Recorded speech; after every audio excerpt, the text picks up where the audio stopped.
Hi guys, welcome back to 30 Days to Your First Website Design, a Tuts Plus premium course. I'm Ian Yates and today we're going to talk about cross-browser testing. We'll begin as always by taking a quick look at what we're going to cover in this video. First off, we're going to talk about the whys and the whens of cross-browser testing. We'll then look at a couple of examples, after which we'll take a provisional look at our own design in various browsers. Before we finish up, I'll suggest some further reading and set an assignment. Now, we've spoken before about various browsers and how they have a habit of dealing with markup and styling in different ways. We spoke about graceful degradation and progressive enhancement, and we also catered in our own design for early versions of Internet Explorer. You'll remember I used Adobe Browser Lab to quickly test how our design was rendered in IE versions 8 and 7. Well, now we're going to talk about a couple of options where testing your work across different browsers is concerned. So what are the options? Well, the easiest and most foolproof way to test across browsers is to have multiple installations. In its simplest form, this would mean having Firefox, Opera, Safari and Chrome all running on your machine. If you're on Windows, then you can run Internet Explorer alongside too. I usually work on a Mac, but I have a laptop running Windows so I can test my sites relatively easily in a wide spectrum of browsers. Now, some browsers don't allow multiple versions to run simultaneously on the same system, such as Internet Explorer, so in order to have several versions you can either buy a load of computers or run a virtual machine by using a tool such as VMware's Fusion. Another way of testing across various browsers is to use a screenshot service such as Adobe Browser Lab, which we'll look at in a moment, or Browser Shots, for example. These are tools which use their own machines to grab screenshots of your website and send them back to you. They work very effectively for simply checking how things are rendered, but they are limited in that they don't allow for any interaction.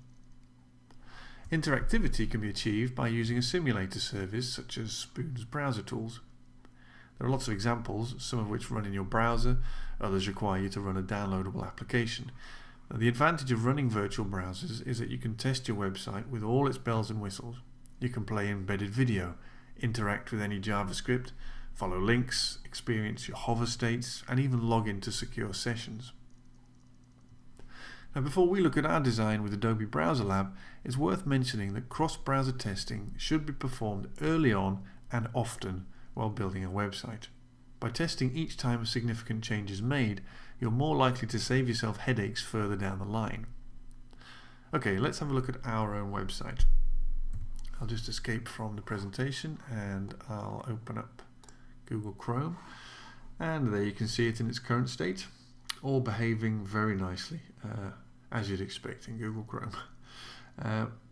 But now if we take a look in Adobe Browser Lab, first I'm going to grab that URL, copy that. We'll have a look in Adobe Browser Lab. Now, in order to use this, you're going to need an account by Adobe, so go and sign yourself up and then you can just log in and play around. It's very straightforward. You have various selections of different browsers which you can use to take a screenshot of any given URL. So let's just pop in our designated URL there. We're loading Internet Explorer 9 at the moment. While that's running, I want to just quickly open up Coda because I noticed last time there were a couple of things in the code which I wanted to just improve upon. For example, at the bottom of our index.html, you'll see I've used the type text JavaScript in my script tags, and that's a habit I still haven't shaken. In HTML5 that's no longer necessary because the type of text JavaScript is implied. It's a default, so we don't even need to suggest what type we're using there. So that's cleaned up our HTML a little bit, and now I just wanted to improve one thing, which was in the style CSS I'd assigned the wrong group, the wrong class to our little IE7 and IE6 hacks there on our clear fix. So that's improved that.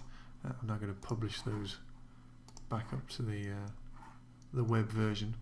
Okay, now you can see back in Browser Lab we have our IE9 version already rendered. That looks great. There are no problems with that from what I can make out. However, we're going to now check IE8. Let's see how that's going. There we go. Oh, okay, that's lovely. You'll remember we'd already witnessed this once, so that wasn't entirely an entire shock for me there. And IE7, we'll check that as well. Now you can use various bits and bobs up here. For example, if part of our rendering was reliant on JavaScript, we could delay the screenshot, say by 10 seconds before the screenshot was actually taken. Now IE7 isn't having quite so many problems. They are both having issues with clearing these floats by the look of it. They both have this send button for our form, which we haven't yet catered for using our sprite PNG. And they've both assigned a background color to our slide here for some reason. Okay, so these are all problems in Internet Explorer. I happen to know that the Chrome is fine and that all other browsers are fine. I can check them in Firefox here, for example, as well, just to show you. We've already assigned our own little IE CSS file, so we can neatly just deal with all these problems separate from the rest of our code. Come on, just finish this and then we'll get on with it. Okay, and you can see Firefox also, they're having no great issues. Okay, let's just get rid of that then. So we'll move into our IE CSS. The first thing we're going to do is deal with our button. We're going to use a very simple principle, exactly the same as we did with our social buttons here. We're just going to redefine the dimensions slightly, because it needs to be slightly smaller, and we're going to assign the sprite PNG as its background. Now we're also going to give it a hover state, of course. So let's just plonk this in here, like so, and that was exactly the same, but we had to shift our sprite another 100 pixels vertically upwards. Okay, so we save that. That's that done. Open Chrome again, and let's just quickly where are we? Let's quickly reset IE8.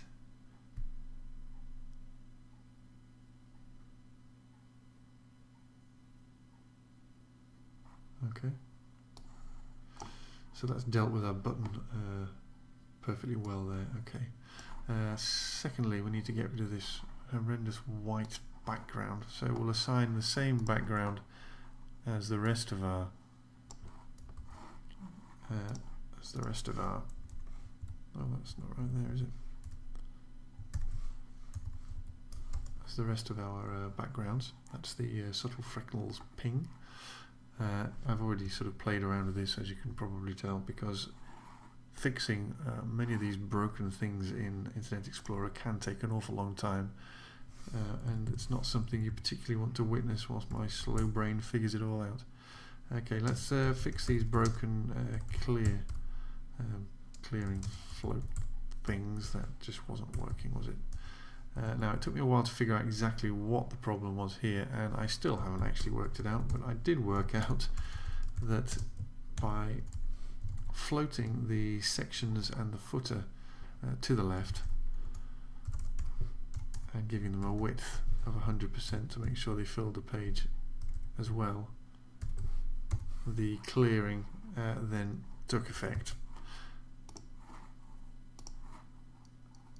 So let's grab Chrome again and go and reset our browser screenshot.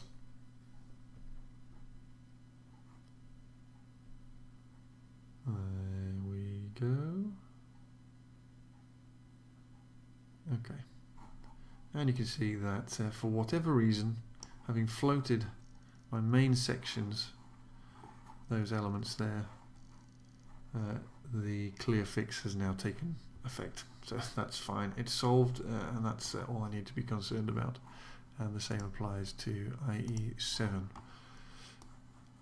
Okay, very good. It is just worth restating that even though Adobe Browser Labs recognizes links, and we can follow links to move to different pages, it obviously can't recreate any of the JavaScript effects, such as our form validation or our slideshow. So we can't actually test the effectiveness of those in older browsers. Okay, let's get rid of this. We've dealt with that for the time being, so we'll get rid of that. And it's now time, once again, for some further reading. Now, I'd like you to check out this poll we ran on Web Design Tuts, where we asked readers about their preferred methods of cross-browser testing. You can go and see the results for yourself, and there's also a much more exhaustive list of cross-browser testing tools. Before we jump into the next video, I have an assignment for you. I'd like you to familiarize yourself with a testing tool of some kind. Use the source code from the previous video, which I hadn't at that point corrected for Internet Explorer, and play around with it. Next time on 30 Days to Your First Website Design, we're going to finish things off by looking at Google Analytics. I'm Ian Yates, and from all of us at Tuts Plus, thanks for watching.